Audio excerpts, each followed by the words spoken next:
ಎಲ್ರಿಗೂ ನಮಸ್ಕಾರ. ರಶ್ಮಿ ಧ್ವನಿ ಕನ್ನಡ ಯೂಟ್ಯೂಬ್ ಚಾನಲ್ಗೆ ಎಲ್ಲರಿಗೂ ಸ್ವಾಗತ. ನನ್ನೆಲ್ಲ ಪ್ರೀತಿಯ 9ನೇ ತರಗತಿಯ ಮುದ್ದು ಮಕ್ಕಳೇ, ಇಂದಿನ ಕನ್ನಡ ತರಗತಿಗೆ ನಿಮ್ಮೆಲ್ಲರಿಗೂ ಸ್ವಾಗತ. ಪುಟಾಣಿಗಳೇ, ಕಳೆದ ದಿನ ತರಗತಿಯಲ್ಲಿ ನಾವು 9ನೇ ತರಗತಿಯ ಕನ್ನಡ ಭಾಷಾ ಪಠ್ಯಪುಸ್ತಕದಲ್ಲಿ ಇರ್ತಕ್ಕಂತಹ ಭಾಗ 2ರಲ್ಲಿ ಬರುವಂತಹ ಪೂರಕ ಗುಣಸಾಗರಿ ಪಂಡರಿಬಾಯಿ ಜಯಮಾಲ, ಡಾಕ್ಟರ್ ಜಯಮಾಲ ಅವರು ರಚನೆ ಮಾಡಿರ್ತಕ್ಕಂತಹ ಪಾಠವನ್ನು ನಾವು ನೋಡ್ತಾ ಇದ್ವಿ. ನಮ್ಮ ಭಾರತೀಯ ಚಲನಚಿತ್ರರಂಗದಲ್ಲಿ ಜಯಮಾಲ ಅವರ ವ್ಯಕ್ತಿತ್ವ ಎಂಥದ್ದು, ಆಮೇಲೆ ಅವರ ಜೀವನದುದ್ದಕ್ಕೂ ಅವರು ಸಿರಿತನ ಬಂದಾಗ ಹಿಕ್ಕದೆ, ಬಡತನ ಬಂದಾಗ ಕುಗ್ಗದೆ, ಚಿತ್ರರಂಗದಲ್ಲಿ ತನ್ನದೇ ಆಗಿರ್ತಕ್ಕಂತಹ ಒಂದು ತಾಯಿ ಪ್ರೀತಿ ಉಳ್ಳಂತಹ ಸ್ವಭಾವ ಯಾರಾಗಿತ್ತು, ಗುಣಸಾಗರಿ ಪಂಡರಿಬಾಯಿ ಅವರದಾಗಿತ್ತು.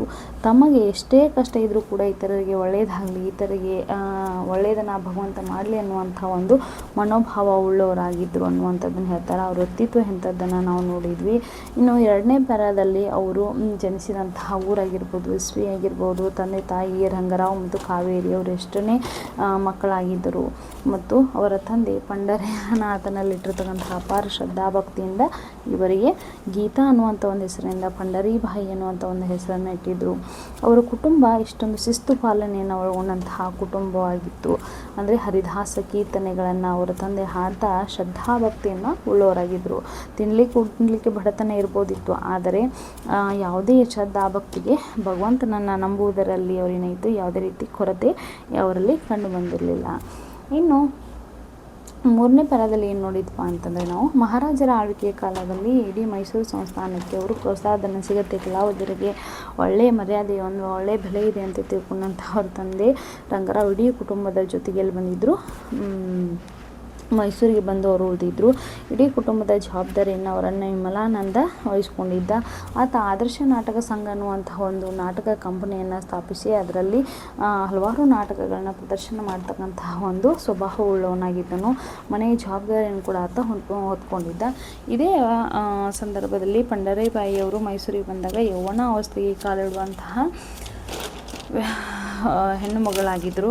ಆಗ ಅವರಿಗೆ ಒಂದು ದೈವ ಇಚ್ಛೆಯ ಪ್ರಕಾರ, ಅವರು ನಂಬಿರ್ತಕ್ಕಂತಹ ಭಗವಂತನ ಇಚ್ಛೆಯ ಪ್ರಕಾರ ಆಕಸ್ಮಿಕವಾಗಿ ಮತ್ತು ಮುದುಕನ ಮದುವೆ ಅನ್ನುವಂಥ ಒಂದು ನಾಟಕದಲ್ಲಿ ಅಭಿನಯಿಸುವಂತಹ ಒಂದು ಪಾತ್ರ ಒದಗಿ ಬಂತು. ಸಡನ್ನಾಗಿ ಆ ನಾಟಕದಲ್ಲಿರ್ತಕ್ಕಂತಹ ಪಾತ್ರವನ್ನು ಮಾಡ್ತಕ್ಕಂತಹ ನಟಿ ಬರೋದಿಲ್ಲ ಅಂತ ಒಂದು ಸುದ್ದಿಯನ್ನು ಕಳಿಸಿದ ಕೂಡಲೇ ಅವರ ಅಣ್ಣ ವಿಮಲಾನಂದ ಏನು ಮಾಡ್ತಾನೆ, ನನ್ನ ತಂಗಿಯನ್ನು ಯಾಕೆ ಮಾಡಿಸ್ಬಾರ್ದು ಅಂಥೇಳಿ ಅಂದ್ಕೊಂಡು ಆತ ತನ್ನ ತಂಗಿ ಏನಾದ್ರು ಮಾಡಿಸ್ತಾನೆ.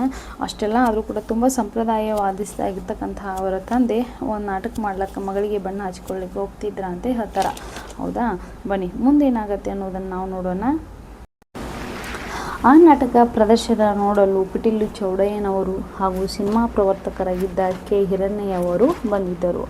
ಅವರಿಬ್ಬರು ಅದೇ ಕಾಲಕ್ಕೆ ವಾಣಿ ಎಂಬ ಚಲನಚಿತ್ರವನ್ನು ಸಿದ್ಧಗೊಳಿಸುತ್ತಿದ್ದರು. ಅಂದು ರಂಗದ ಮೇಲೆ ಪಂಡರಿಬಾಯಿಯವರು ಅಭಿನಯವನ್ನು ಕಂಡು ಮೆಚ್ಚಿ ತಮ್ಮ ಚಿತ್ರದಲ್ಲಿ ಸಣ್ಣ ಪಾತ್ರವೊಂದನ್ನು ನೀಡಿದರು. ಹೀಗೆ ಮಹಾನಟಿಯೊಬ್ಬಳ ಸಿನಿಮಾಯಾನ ಶುರುವಾಯಿತು. ನೋಡಿ, ಇಲ್ಲಿಂದ ಇವರ ಸಿನಿಮಾ ರಂಗದ ಬದುಕೇ ಬದಲಾಯಿತು ಅಂತ ಹೇಳ್ಬೋದು. ಯಾಕಂದರೆ ಆ ನಾಟಕವನ್ನು ನೋಡಲಿಕ್ಕೆ ಯಾರ್ಯಾರು ಬಂದಿರ್ತಾರೆ, ಪಿಟೀಲು ಚೌಡಯ್ಯ ಮತ್ತು ಸಿನಿಮಾ ರಂಗದ ಪ್ರವರ್ತಕರಾಗಿರ್ತಕ್ಕಂತಹ ಕೆ ಹಿರಣ್ಣಯ್ಯ ಅವರು ಬಂದಿರ್ತಾರೆ. ಅವರಿಬ್ಬರು ಅದೇ ಕಾಲಕ್ಕೆ ವಾಣಿ ಎಂಬ ಚಲನಚಿತ್ರವನ್ನು ಸಿದ್ಧಗೊಳಿಸ್ತಾ ಇದ್ರು. ಅವರು ಅದೇ ಕಾಲದಲ್ಲಿ ಏನು ಮಾಡ್ತಾಯಿದ್ರು, ಆಗ ಆ ಸಂದರ್ಭದಲ್ಲಿ ವಾಣಿ ಅನ್ನುವಂಥ ಒಂದು ಚಲನಚಿತ್ರನ ಅವರು ನಿರ್ಮಾಣವನ್ನು ಮಾಡ್ತಾಯಿದ್ರು. ಅಂದು ರಂಗದ ಮೇಲೆ ಪಂಡರಿಬಾಯಿಯವರ ಅಭಿನಯವನ್ನು ಕಂಡು ಮೆಚ್ಚಿ ತಮ್ಮ ಚಿತ್ರವೊಂದರಲ್ಲಿ ಸಣ್ಣ ಪಾತ್ರವೊಂದನ್ನು ನೀಡಿದರು. ಹೀಗಾಗಿ ಒಂದು ಸಿನಿಮಾವನ್ನು ಆಕಸ್ಮಿಕವಾಗಿ ನೋಡಲಿಕ್ಕೆ ಬಂದಂತಹ ಯಾರು ಕೆ ಹಿರಣ್ಣಯ್ಯ ಮತ್ತು ಪಿಟೀಲು ಚೌಡಯ್ಯನವರು ಬಂದಿದ್ದರು. ಆದರೆ ಆಕಸ್ಮಿಕವಾಗಿ ಆ ಮುದುಕನ ಮದುವೆ ನಾಟಕದ ನಟಿ ಬರುವುದಿಲ್ಲ ಅಂದಿದ್ದಕ್ಕೆ ಪಂಡರಿಬಾಯಿಯವರು ಸಡನ್ನಾಗಿ ಮಾಡಲಿಕ್ಕೆ ಅವರನ್ನು ಒಪ್ಪಿಸಿರ್ತಾರೆ. ಹೀಗಾಗಿ ಆ ನಾಟಕದಲ್ಲಿ ಇವರ ವ್ಯಕ್ತಿತ್ವವನ್ನು, ಇವರ ಪಾತ್ರವನ್ನು, ಇವರ ಅಂದ ಚಂದ ಸೊಬಗನ್ನು ಕಂಡಂತಹ ಅವ್ರು ಏನು ಮಾಡ್ತಾರೆ, ತಮ್ಮ ತಾವು ವಾಣಿ ಅನ್ನುವಂಥ ಏನು ಚಲನಚಿತ್ರವನ್ನು ಸಿದ್ಧ ಮಾಡ್ತಿರ್ತಾರಲ್ಲ ಅದರಲ್ಲಿ ಒಂದು ಸಣ್ಣ ಪಾತ್ರವನ್ನು ಕೊಡ್ತಾರೆ. ಅಲ್ಲಿಂದ ಮಹಾನಟಿ ಒಬ್ಬಳ ಸಿನಿಮಾಯಾನ ಶುರುವಾಯಿತು. ಮಹಾನಟಿ ಒಬ್ಬ ಸಿನಿಮಾಯ ಅಂದರೆ ಸಿನಿಮಾ ರಂಗದಲ್ಲಿ ಅವರ ಪ್ರಯಾಣ ಏನಾಯಿತು, ಅಲ್ಲಿಂದ ಪ್ರಾರಂಭ ಆಯಿತು ಅಂತಲೇ ಹೇಳ್ಬೋದು. ವಾಣಿ ಚಿತ್ರದಲ್ಲಿ ಪಂಡರಿಬಾಯಿ ಅವರ ನಟನಾ ಪ್ರತಿಭೆ ಲೋಕದೆದುರು ಅನಾವರಣಗೊಂಡಿತು. ಆಮೇಲೆಯೂ ಅವರಿಗೆ ಅವಕಾಶಗಳು ಹುಡುಕಿಕೊಂಡು ಬರಲಿಲ್ಲ. ಅಂತಹ ಸಮಯದಲ್ಲಿ ರಂಗಭೂಮಿ ಆಕೆಯ ಕೈ ಬಿಡಲಿಲ್ಲ. ಆ ದಿನಗಳಲ್ಲಿ ಕರ್ನಾಟಕ ಮಾತ್ರವಲ್ಲದೆ ದೂರದ ಮುಂಬಯಿವರೆಗೆ ಪ್ರವಾಸ ಮಾಡಿ ನಾಟಕಗಳಲ್ಲಿ ಅಭಿನಯಿಸಿ ಕುಟುಂಬಕ್ಕೆ ಆಸರೆಯಾಗಿ ನಿಂತರು. ಇದೇ ಸಮಯದಲ್ಲಿ ವಿಮಲಾನಂದ ಗೆಳೆಯರಾಗಿದ್ದ ಸುದರ್ಶನ್ AVM ಸ್ಟುಡಿಯೋ ಮಾಲೀಕರಾದ ಚೆಟ್ಟಿಯಾರ್ ಅವರಿಗೆ ಪಂಡರೀಬಾಯಿಯವರ ಫೋಟೋ ಕೊಟ್ಟಿದ್ದರು. ತಿಂಗಳಿಗೆ 300 ರೂಪಾಯಿ ಮಾಸಿಕ ಸಂಬಳ. 3 ವರ್ಷಗಳಿಗೆ AVM ಜೊತೆ ಒಪ್ಪಂದ ಮಾಡಿಕೊಂಡು ಪಂಡರೀಬಾಯಿ ಮದ್ರಾಸಿಗೆ ಬಂದು ನೆಲೆಸಿದರು. ಕಷ್ಟಪಟ್ಟು ತಮಿಳು ಭಾಷೆಯನ್ನು ಕಲಿತರು. ಗುಣಸಾಗರಿ ಸಿನಿಮಾದಲ್ಲಿ ಹೊನ್ನಪ್ಪ ಭಾಗವತರ್ ಅವರಿಗೆ ನಾಯಕಿಯಾಗಿ ನಟಿಸಿದರು. ಅಲ್ಲಿಂದ ಪಂಡರೀಬಾಯಿಯವರ ಯಶೋಗಾಥೆ ಶುರುವಾಯಿತು. ಈ ನಡುವೆ ಮದುವೆಯ ಪ್ರಸ್ತಾಪ ಆದರೂ ಕುಟುಂಬಕ್ಕೆ ನೆರವಾಗುವ ದೃಷ್ಟಿಯಿಂದ ತಾವೇ ಅದನ್ನು ನಿರಾಕರಿಸಿದರು. ಚಲನಚಿತ್ರ ಎಂದರೆ ಮೂಗು ಮುರಿಯುತ್ತಿದ್ದ ಕಾಲದಲ್ಲಿ ಚಿತ್ರರಂಗಕ್ಕೆ ಬಂದ ಪಂಡರೀಬಾಯಿ ಆಡು ಮುಟ್ಟದ ಸೊಪ್ಪಿಲ್ಲ ಎಂಬಂತೆ ಎಲ್ಲ ಬಗೆಯ ಸ್ತ್ರೀ ಪಾತ್ರಗಳಲ್ಲಿ ನಟಿಸಿದರು. ಸುಮಾರು 400ಕ್ಕೂ ಮಿಕ್ಕು ಚಿತ್ರಗಳಲ್ಲಿ ನಟಿಸಿದ ಪಂಡರೀಬಾಯಿ ಕನ್ನಡ ಮಾತ್ರವಲ್ಲದೆ ದಕ್ಷಿಣ ಭಾರತದ ಎಲ್ಲ ಭಾಷೆಗಳಲ್ಲಿ ಹಾಗೂ ಹಿಂದಿಯ ಚಿತ್ರಗಳಲ್ಲೂ ನಟಿಸಿ ರಾಷ್ಟ್ರೀಯ ನಟಿ ಎನಿಸಿಕೊಂಡರು. ಪಂಡರೀಬಾಯಿ ಅಭಿನಯದಲ್ಲಿ ಭಾರತೀಯ ಹೆಣ್ತನದ ಲಕ್ಷಣಗಳು ಅನಾವರಣಗೊಂಡಿವೆ ಎನ್ನುವುದರಲ್ಲಿ ಯಾವುದೇ ಸಂದೇಹ ಇಲ್ಲ. ಭಕ್ತಿ ಪರವಶವಾಗುವ ಪಾತ್ರಗಳು ಲೀಲಾಜಾಲವಾಗಿ ಅಭಿನಯಿಸುತ್ತಿದ್ದ ಪಂಡರೀಬಾಯಿಯವರು ಇನ್ನೂ ಜನಮಾನಸದಲ್ಲಿ ಚಂದ್ರಮತಿ, ಸತಿ ಸಕ್ಕುಬಾಯಿ ಆಗಿಯೇ ಉಳಿದುಕೊಂಡಿದ್ದಾರೆ. ನೋಡಿ ಮಕ್ಕಳೇ, ಇವರ ಸಿನಿಮಾಯಾನ ಯಾವ ರೀತಿಯ ಪ್ರಾರಂಭವಾಯಿತಪ್ಪ ಅಂದರೆ, ವಾಣಿ ಚಿತ್ರದಲ್ಲಿ ಪಂಡರೀಬಾಯಿ ಅವರ ನಟನ ಪ್ರತಿಭೆ ಲೋಕದೆದುರು ಅನಾವರಣಗೊಂಡಿತು. ನೋಡಿ, ಅವರು ವಾಣಿ ಚಿತ್ರದಲ್ಲಿ ಏನಾಯಿತು, ಒಂದು ಪಾತ್ರ ಸಿಗತ್ತೆ ಹಿರಣ್ಣಯ್ಯ ಮತ್ತು ಪಿಟೀಲು ಚೌಡಯ್ಯನವರಿಂದ. ಅದರಲ್ಲಿ ಏನಾಯ್ತು ಅಂದರೆ ಇಡೀ ಲೋಕದೆದುರು ಈ ಪಂಡರೀಬಾಯಿ ಅನ್ನೋರು ಎಲ್ಲರಿಗೂ ಫೇಮಸ್ ಆಗಿಬಿಟ್ರು. ಆಮೇಲೆಯೂ ಅವರಿಗೆ ಅವಕಾಶಗಳು ಹುಡುಕಿಕೊಂಡು ಬರಲಿಲ್ಲ. ಅಂಥ ಸಮಯದಲ್ಲಿ ರಂಗಭೂಮಿ ಆಕೆಯ ಕೈ ಬಿಡಲಿಲ್ಲ. ನೋಡಿ, ಅಂಥ ಸಂದರ್ಭದಲ್ಲಿ ಅದು ಏನಾಯ್ತಲ್ಲ, ಅದಾದಮೇಲೆ ಹೊಳ್ಳಿ ಅವ್ರಿಗೆ ಯಾವುದೇ ಚಿತ್ರರಂಗದಲ್ಲಿ ಪಾತ್ರವನ್ನು ಮಾಡ್ತಕ್ಕಂತಹ ಯಾವ ಒಂದು ಆಫರು ಕೂಡ ಬರಲಿಲ್ಲ. ಆಗ ಏನಾಯ್ತಪ್ಪ ಅಂದ್ರೆ ಅವರು ರಂಗಭೂಮಿಯಲ್ಲಿ ಮೊದಲಿಂದ ಕೆಲಸ ಮಾಡ್ತಿರಲ್ಲ, ಅವಾಗ ರಂಗಭೂಮಿ ಏನಿತ್ತು ತಾವು ನಂಬಿರ್ತಕ್ಕಂಥ ರಂಗಭೂಮಿ ಅವರನ್ನು ಕೈ ಬಿಡಲಿಲ್ಲ. ಆ ದಿನಗಳಲ್ಲಿ ಕರ್ನಾಟಕ ಮಾತ್ರವಲ್ಲದೆ ದೂರದ ಮುಂಬಯಿವರೆಗೆ ಪ್ರವಾಸ ಮಾಡಿ ನಾಟಕಗಳಲ್ಲಿ ಅಭಿನಯಿಸಿ ಕುಟುಂಬಕ್ಕೆ ಆಸರೆಯಾಗಿ ನಿಂತರು. ನೋಡಿ, ಅಂಥ ಸಂದರ್ಭದಲ್ಲಿ ಏನು ಸಿಚುವೇಶನ್ ಇತ್ತಲ್ಲ, ಆವಾಗ ಅವರು ಕರ್ನಾಟಕದಲ್ಲಿ ಮಾತ್ರ ಅವ್ರು ಏನು ಮಾಡ್ತಾಯಿದ್ರು, ಅದರಲ್ಲಿ ನಟಿಸ್ತಾ ಇರಲಿಲ್ಲ. ಅದರಿಂದ ಮುಂಬೈಯವರು ದೂರದಲ್ಲಿರ್ತಕ್ಕಂತಹ ಮುಂಬೈ ಊರಿನವರು ಕೂಡ ಅವರು ಪ್ರವಾಸವನ್ನು ಮಾಡಿ ನಾಟಕಗಳನ್ನ ಅಭಿನಯ ಮಾಡಿ ಅದರಿಂದ ಬಂದಂತಹ ದುಡ್ಡಿನಿಂದ ತಮ್ಮ ಕುಟುಂಬದ ಸಂಪೂರ್ಣ ಜವಾಬ್ದಾರಿಯನ್ನು ಅವರು ನಿರ್ವಹಣೆ ಮಾಡ್ತಾಯಿದ್ರು. ಇದೇ ಸಮಯದಲ್ಲಿ ವಿಮಲಾನಂದರ ಗೆಳೆಯರಾಗಿದ್ದ ಸುದರ್ಶನ್ AVM ಸ್ಟುಡಿಯೋ ಮಾಲೀಕರಾಗಿದ್ದ ಚೆಟ್ಟಿಯಾರ್ ಅವರಿಗೆ ಪಂಡರೀಬಾಯಿಯವರ ಫೋಟೋ ಕೊಟ್ಟಿದ್ದರು. ನೋಡಿ, ಇಂಥ ಸಂದರ್ಭದಲ್ಲಿ ಏನಾಯ್ತು ಅಂದ್ರೆ, ಈ ಪಂಡರೀಬಾಯಿಯವರ ಅಣ್ಣನಾಗಿರ್ತಕ್ಕಂಥ ವಿಮಲಾನಂದನ ದೋಸ್ತ ಯಾರು ಅಥವಾ ಗೆಳೆಯರು ಸುದರ್ಶನ. ಈತೇನು ಮಾಡಿತ್ತು, ಪಂಡರೀಬಾಯಿಯವರ ಫೋಟೋವನ್ನು AVM ಸ್ಟುಡಿಯೋ ಮಾಲೀಕರಾಗಿರ್ತಕ್ಕಂಥ ಚೆಟ್ಟಿಯಾರ್ ಅವ್ರಿಗೆ ಏನು ಮಾಡಿದ್ದ, ಕೊಟ್ಟಿದ್ದ. ತಿಂಗಳಿಗೆ 300 ರೂಪಾಯಿಯ ಮಾಸಿಕ ಸಂಬಳ. ನೋಡಿ, ಅದರಿಂದ ಏನಾಯ್ತು, ತಿಂಗಳಿಗೆ 300 ರೂಪಾಯಿ ಪೇಮೆಂಟ್ ಬರಲಿಕ್ಕೆ ಪ್ರಾರಂಭವಾಯಿತು. 3 ವರ್ಷಗಳಿಗೆ AVM ಜೊತೆ ಒಪ್ಪಂದ ಮಾಡಿಕೊಂಡು ಪಂಡರೀಬಾಯಿ ಮದ್ರಾಸಿಗೆ ಬಂದು ನೆಲೆಸಿದರು. ಅವ್ರೇನು ಮಾಡಪ್ಪ ಅಂದ್ರೆ, ಆ AVM ಮಾಲೀಕದ ಸ್ಟುಡಿಯೋದ ಮಾಲೀಕರ ಚೆಟ್ಟಿಯಾರ್ ಜೊತೆ ಏನು ಮಾಡಿದ್ರು, 3 ವರ್ಷಗಳಿಗೆ ಮದ್ರಾಸಿಗೆ ಬಂದು ನೆಲೆಸಿ ಒಂದು ಒಪ್ಪಂದವನ್ನು ಮಾಡ್ತಾರೆ, ಅಗ್ರಿಮೆಂಟ್ ಮಾಡ್ಕೊಂಬಂದು ಅಲ್ಲಿ ಉಳಿತಾರೆ. ಕಷ್ಟಪಟ್ಟು ತಮಿಳು ಭಾಷೆಯನ್ನು ಕಲಿತರು. ಗುಣಸಾಗರಿ ಸಿನಿಮಾದಲ್ಲಿ ಹೊನ್ನಪ್ಪ ಭಾಗವತರ ಅವರಿಗೆ ನಾಯಕಿಯಾಗಿ ನಟಿಸಿದರು. ಇವರೇನು ಕಷ್ಟಪಟ್ಟು ಬಂದು ಅವ್ರೇನು ಮದ್ರಾಸಿಗೆ ಬಂದು ತಮಿಳು ಭಾಷೆನ ಕಲಿತ್ಕೊಳ್ತಾರೆ. ಅವಾಗ ಅಲ್ಲಿನ ಸಿನಿಮಾಯಾನ ಅವ್ರದ್ದೇನಿತ್ತು, ಪ್ರವೇಶ ಪ್ರಾರಂಭವಾಯಿತು. ಅವಾಗ ಏನು ಮಾಡ್ತಾರಪ್ಪ ಅಂದರೆ, ಗುಣಸಾಗರಿ ಅನ್ನುವಂಥ ಒಂದು ಸಿನಿಮಾದಲ್ಲಿ ಹೊನ್ನಪ್ಪ ಭಾಗವತರು ನಟನೆಯನ್ನು ಮಾಡ್ತಾರೆ. ಆ ನಟನೆಯಲ್ಲಿ ಇವರು ನಾಯಕಿಯಾಗಿ ಇವರು ಕೂಡ ನಟಿಸ್ತಾರೆ. ಅಲ್ಲಿಂದ ಪಂಡರೀಬಾಯಿಯವರ ಯಶೋಗಾಥೆ ಶುರುವಾಯಿತು. ಅಂದರೆ ಇಲ್ಲಿಂದ ಏನಾಯ್ತು ಅಂದರೆ ಇವರ ಸಿನಿಮಾ ಜರ್ನಿ ಪ್ರಾರಂಭವಾಯಿತು ಅಂತ ಹೇಳಿ ಅರ್ಥ. ಈ ನಡುವೆ ಮದುವೆಯ ಪ್ರಸ್ತಾಪ ಆದರೂ ಕುಟುಂಬಕ್ಕೆ ನೆರವಾಗುವ ದೃಷ್ಟಿಯಿಂದ ತಾವೇ ಅದನ್ನು ನಿರಾಕರಿಸಿದರು. ಅವಾಗ ಇವ್ರ ತಂದೆ ಮದುವೆ ವಯಸ್ಸು ಬಂದಿದ್ದ ತನ್ನ ಮಗಳನ್ನ ನಾನು ಮದುವೆ ಮಾಡಿಕೊಡ್ಬೇಕಂತ ಎಷ್ಟೋ ಸಲ ಪ್ರಸ್ತಾಪ ಇಟ್ಟರು ಕೂಡ, ನಾ ಏನಾದರೂ ಮದುವೆ ಆಗಿ ಹೋದ್ನಂದ್ರೆ ನನ್ನ ಕುಟುಂಬ ಮತ್ತು ಹೀಗೆ ಇರುತ್ತೆ ಅಂತ ಅಂದ್ಕೊಂಡು ಅವರು ಮದುವೆ ಪ್ರಸ್ತಾಪವನ್ನು ನಿರಾಕರಣೆ ಮಾಡ್ತಾರೆ. ಚಲನಚಿತ್ರ ಎಂದರೆ ಮೂಗು ಮುರಿಯುತ್ತಿದ್ದ ಕಾಲದಲ್ಲಿ ಚಿತ್ರರಂಗಕ್ಕೆ ಬಂದ ಪಂಡರೀಬಾಯಿ ಆಡು ಮುಟ್ಟದ ಸೊಪ್ಪಿಲ್ಲ ಎಂಬಂತೆ ಎಲ್ಲ ಬಗೆಯ ಸ್ತ್ರೀ ಪಾತ್ರಗಳಲ್ಲಿ ನಟಿಸಿದರು. ನೋಡಿ, ಅವಾಗಿನ ಕಾಲದಲ್ಲಿ ಸಿನಿಮಾ ನಟಿಸೋದಂತಂದ್ರೆ ಎಲ್ಲರೂ ಒಂಥರ ಹೀಗಳಿಕೆಯನ್ನು ಉಂಟು ಮಾಡುವಂಥ ಅದೇನು ಬಿಡು ಸಿನಿಮಾ ಅನ್ನುವಂಥ ಒಂದು ಮನೋಭಾವನೆ ಉಳ್ಳವರಾಗಿದ್ದರು. ಹೀಗಾಗಿ ಅಂಥ ಸಂದರ್ಭದಲ್ಲೂ ಇವರು ಕೂಡ ಆಡು ಮುಟ್ಟದ ಸೊಪ್ಪಿಲ್ಲ ಅಂದರೆ ಆಡಿನ ನೀವು ಯಾವುದೇ ರೀತಿ ತಪ್ಪಲನ್ನು ತಂದಿಟ್ರಿ ಅದು ಯಾವತ್ತೂ ಒಳ್ಳೆನಲ್ಲ, ಸುಮ್ಮನೆ ತಿಂತಾ ಇರುತ್ತೆ. ಹಾಗೆ ಇವ್ರಿಗೆ ಬಂದಂತಹ ಬೇಕಾದಂಥ ಪಾತ್ರ ಆದರೂ ಕೂಡ ಇವರು ಮಾಡಲಿಕ್ಕೆ ಒಪ್ಕೊಳ್ತಾ ಇದ್ರು. ಸುಮಾರು 400ಕ್ಕೂ ಮಿಕ್ಕು ಚಿತ್ರಗಳಲ್ಲಿ ನಟಿಸಿದ ಪಂಡರೀಬಾಯಿ ಕನ್ನಡ ಮಾತ್ರವಲ್ಲದೆ ದಕ್ಷಿಣ ಭಾರತದ ಎಲ್ಲ ಭಾಷೆಗಳಲ್ಲಿ ಹಾಗೂ ಹಿಂದಿಯ ಚಿತ್ರಗಳಲ್ಲೂ ನಟಿಸಿ ರಾಷ್ಟ್ರೀಯ ನಟಿ ಎನಿಸಿಕೊಂಡರು. ನೋಡಿ, ಇವ್ರೇನಪ್ಪ ಅಂತಂದ್ರೆ 400ಕ್ಕೂ ಹೆಚ್ಚು ಚಿತ್ರಗಳಲ್ಲಿ ನಟನೆಯನ್ನು ಮಾಡ್ತಾರೆ. ಹೀಗಾಗಿ ಕನ್ನಡ ಅಷ್ಟೇ ಅಲ್ಲದೆ ದಕ್ಷಿಣ ಭಾರತದಲ್ಲಿರ್ತಕ್ಕಂತಹ ಎಲ್ಲ ಭಾಷೆಗಳಲ್ಲಿ ಮತ್ತು ಹಿಂದಿ ಚಿತ್ರಗಳಲ್ಲಿ ಕೂಡ ಇವರು ಕೆಲಸವನ್ನು ಮಾಡಿ ಫೇಮಸ್ ಭಾರತದ ನಟಿ ಅಂತ ಅನಿಸ್ಕೊತಾರೆ. ಪಂಡರೀಬಾಯಿ ಅಭಿನಯದಲ್ಲಿ ಭಾರತೀಯ ಹೆಣ್ತನದ ಲಕ್ಷಣಗಳು ಅನಾವರಣಗೊಂಡಿವೆ. ನೋಡಿ, ಈ ಪಂಡರೀಬಾಯಿಯವರ ಅಭಿನಯವನ್ನು ನೋಡ್ತಾ ಇದ್ರೆ ನಮ್ಮ ಭಾರತದ ಹೆಣ್ಮಕ್ಳು ಇರ್ತಕ್ಕಂತಹ ಎಲ್ಲ ಲಕ್ಷಣಗಳು ಇವರಲ್ಲಿ ಇದ್ವು ಎನ್ನುವುದರಲ್ಲಿ ಯಾವುದೇ ಸಂದೇಹ ಇರಲಿಲ್ಲ. ಭಕ್ತಿ ಪರವಶವಾಗುವ ಪಾತ್ರಗಳನ್ನು ಲೀಲಾಜಾಲವಾಗಿ ಅಭಿನಯಿಸುತ್ತಿದ್ದ ಪಂಡರೀಬಾಯಿಯವರು ಇನ್ನೂ ಜನಮಾನಸದಲ್ಲಿ ಚಂದ್ರಮತಿ, ಸತಿ ಸಕ್ಕುಬಾಯಿಯಾಗಿಯೇ ಉಳಿದುಕೊಂಡಿದ್ದಾರೆ. ಭಕ್ತಿ ಪರವಶ ಆಗಿರ್ತಕ್ಕಂಥ ಅಷ್ಟೊಂದು ಸಿನಿಮಾ ಅಂದರೆ ಇವರು ಸಾಕ್ಷಾತ್ ಭಗವಂತನ ಕಡೆನೇ ಐತೆ ಅನ್ಬಿಸ್ಬೇಕು, ಅಥವಾ ಭಗವಂತನಿಂದನೇ ಇವ್ರು ಬಂದರು ಧರೆಗೆ ಅಂತ ಅನಿಸ್ಬೇಕು. ಅಷ್ಟೊಂದು ಲೀಲಾಜಾಲವಾಗಿ ಇವ್ರ ಪಾತ್ರಗಳನ್ನ ನಿಭಾಯಣೆ ಮಾಡ್ತಾಯಿದ್ರು. ಇವ್ರು ನಟಿಸೋದಂಥ ಚಂದ್ರಮತಿ ಆಗಿರ್ಬೋದು ಅಥವಾ ಸತಿ ಸಕ್ಕುಬಾಯಿ ಏನು ಸಿನಿಮಾ ಆದ್ರೆ ಇಂದಿಗೂ ಕೂಡ ತುಂಬ ಫೇಮಸ್ ಆಗಿದಾವ. ನೋಡಿ, ಚಂದ್ರಮತಿ ಸಿನಿಮಾ ನೋಡಿದ್ದೀನಿ. ಅದೇ ರೀತಿ ಸತಿ ಸಕ್ಕುಬಾಯಿ ಸಿನಿಮಾ ಕೂಡ ತುಂಬ ಅದ್ಭುತವಾದಂಥ ಸಿನಿಮಾ ಆಗಿದೆ. ಪಂಡರೀಬಾಯಿಯವರ ಪರಕಾಯ ಪ್ರವೇಶದ ನಟನೆಗೆ ತನ್ಮಯತೆಗೆ ಅವರೇ ಸಾಟಿ. ನೋಡಿ, ಪರಕಾಯ ಪ್ರವೇಶ ಅಂತಂದರೆ ಒಂದು ಪಾತ್ರ ಇದೆ ಅಂದರೆ ಆ ಪಾತ್ರದಲ್ಲಿ ಇವರೇ ಇದಾರೇನೋ ಅಂತ ಅನಿಸ್ಬೇಕು ನೋಡುಗರಿಗೆ. ಸ್ವತಃ ಅವ್ರದ್ದೇ ಅಷ್ಟೊಂದು ಲೀಲಾಜಾಲವಾಗಿ ಅವ್ರ ಪಾತ್ರಗಳನ್ನು ನಿಭಾಯಿಸ್ತಾ ಇದ್ರು.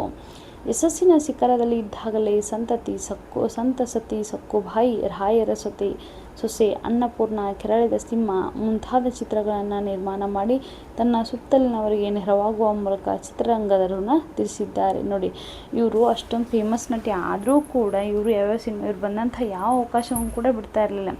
ಸಂತ ಸತಿ ಸಕ್ಕುಬಾಯಿ, ರಾಯರ ಸೊಸೆ, ಅನ್ನಪೂರ್ಣ, ಕೆರಳಿದ ಸಿಂಹ ಅಂತ ಹಲವಾರು ಚಿತ್ರಗಳ ನಿರ್ಮಾಣವನ್ನು ಮಾಡ್ತಾರೆ.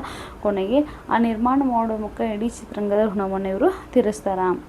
ಕೆರೆಯ ನೀರನ್ನು ಕೆರೆಗೆ ಚೆಲ್ಲುವ ಈ ಮಾದರಿ ಎಲ್ಲರಿಗೂ ಆದರ್ಶಪ್ರಾಯವಾದದ್ದು. ನೋಡಿ, ಇವರು ಸಿನಿಮಾ ರಂಗಕ್ಕೆ ಬಂದರು, ಎಂಥ ಪರಿಸ್ಥಿತಿಯಲ್ಲಿ ಬಂದರೂ ಕೂಡ ಇವ್ರು ಬಂದಂತಹ ಎಲ್ಲ ಪಾತ್ರಗಳನ್ನ ಇವ್ರು ಮಾಡಿ ಇವ್ರು ಏನು ಮಾಡ್ತಾರೆ, ಅದರಲ್ಲಿ ಸಿನಿಮಾಗಳನ್ನ ತಾವೇ ನಿರ್ಮಾಣ ಮಾಡಿ ಇನ್ನೂ ಫೇಮಸ್ ಆಗ್ತಾರೆ.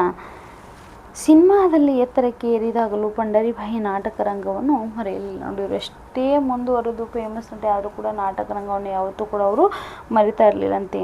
ಶ್ರೀಕೃಷ್ಣ ಚೈತನ್ಯ ನಾಟಕ ಸಭಾ ಎಂಬ ತಂಡ ಕಟ್ಟಿ ನಾಡಿನಾದ್ಯಂತ ನಾಟಕಗಳನ್ನು ಪ್ರದರ್ಶಿಸಿ ಸಹ ಕಲಾವಿದರಿಗೆ ನೆರವು ನೀಡುವ ಉದಾರಿ ಇವರಾಗಿದ್ದರು. ನೋಡಿ, ಇವರು ಸಿನಿಮಾ ರಂಗದಲ್ಲಿ ಎಷ್ಟೇ ಉನ್ನತ ಟಾಪ್ ನಟಿ ಆದರೂ ಕೂಡ ಇವರು ನಾಟಕ ರಂಗವನ್ನು ಮರಲಿಲ್ಲ. ಯಾಕಪ್ಪ ಅಂತಂದ್ರೆ ಅಲ್ಲಿರ್ತಕ್ಕಂಥ ಇನ್ನೊಂದು ಕಲಾವಿದರು ನನ್ನ ಕೂಡ ಅವರೂ ಬೆಳಿಬೇಕು ಅನ್ನುವಂಥ ಒಂದು ಮನೋಭಾವನೆ ಉಳ್ಳವರಾಗಿದ್ದರು. ಹೀಗಾಗಿ ಶ್ರೀಕೃಷ್ಣ ಚೈತನ್ಯ ನಾಟಕ ಸಭಾ ಅನ್ನುವಂಥ ಒಂದು ಸಂಘವನ್ನು ಕೊಟ್ಟು ಅದರ ಸಂಪೂರ್ಣ ಜವಾಬ್ದಾರಿಯನ್ನು ಹೊತ್ಕೊತಾರೆ.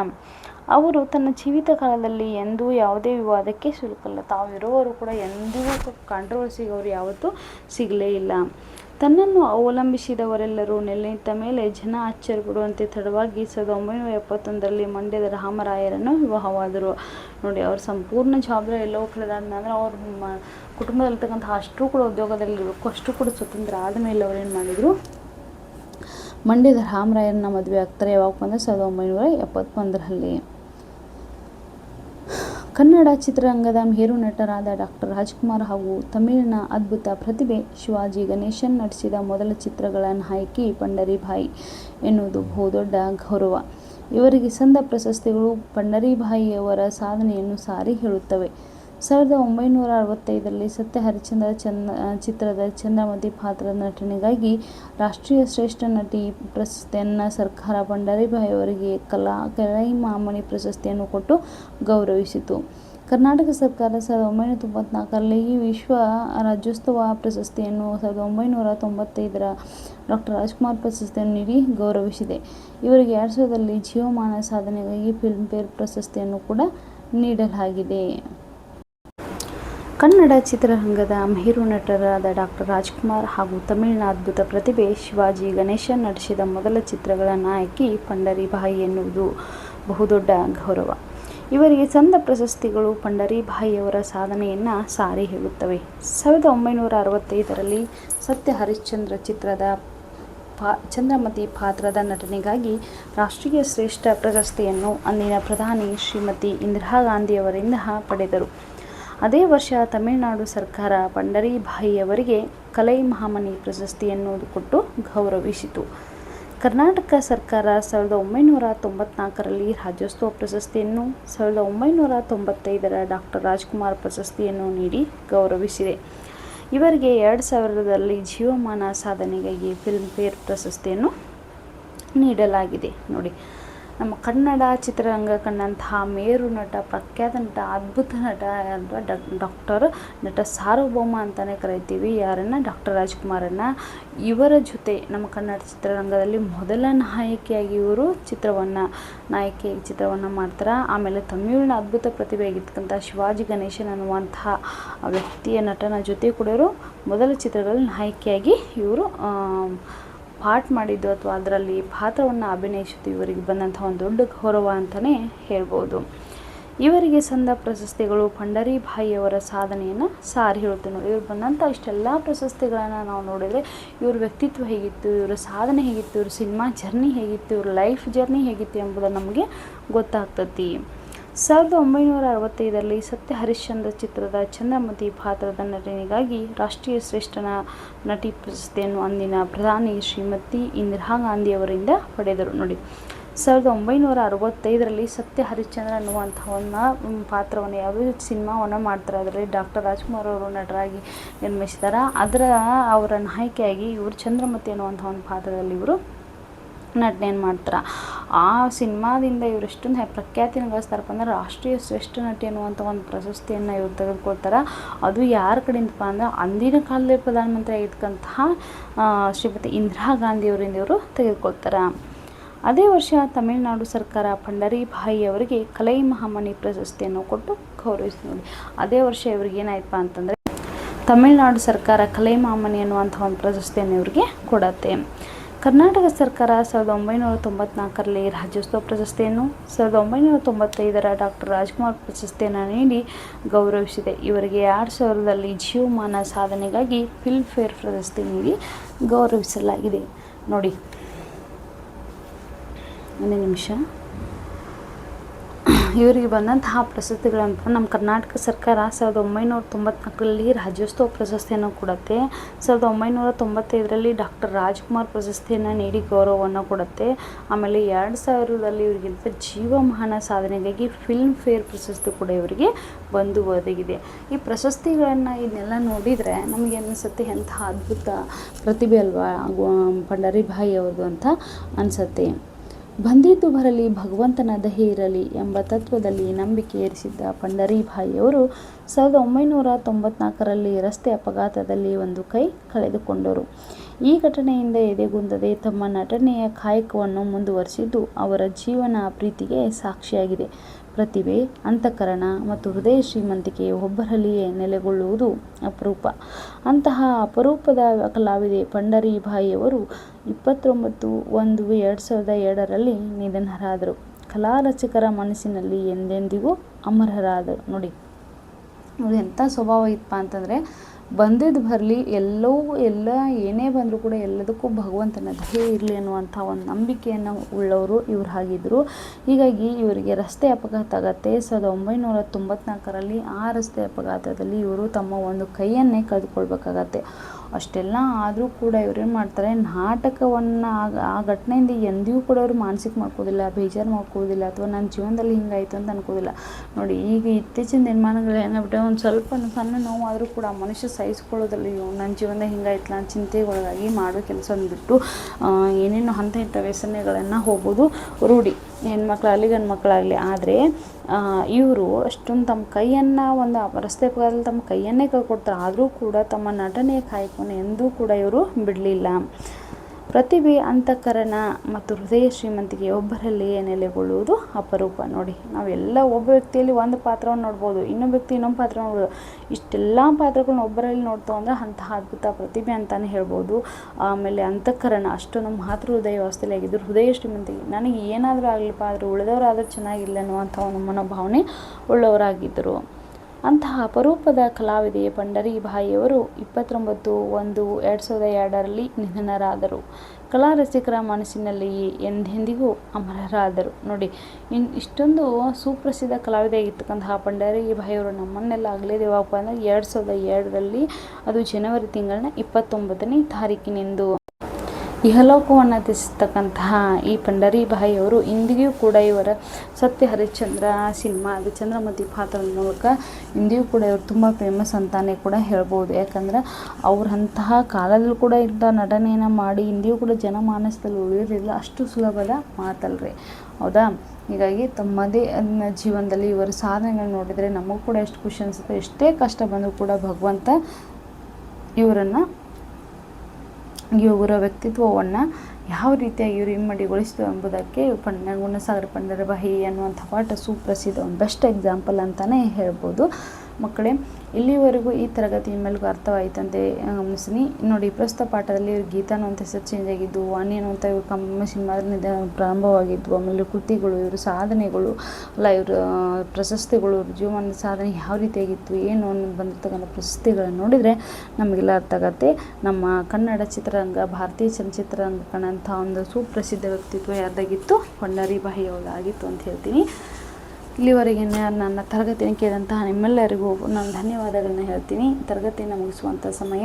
ಎಲ್ಲರೂ ಅಲ್ಲಿವರೆಗೂ ನೀವೆಲ್ಲ ನೋಡ್ತಾ ಇರಿ ರಶ್ಮಿ ಧ್ವನಿ ಕನ್ನಡ ಯೂಟ್ಯೂಬ್ ಚಾನಲ್ ಅಂತ ಹೇಳ್ತಾ ನನ್ನ ತರಗತಿ ವಿರಾಮವನ್ನು ನೀಡ್ತಾ ಇದ್ದೀನಿ. ಎಲ್ಲರಿಗೂ ನಮಸ್ಕಾರ.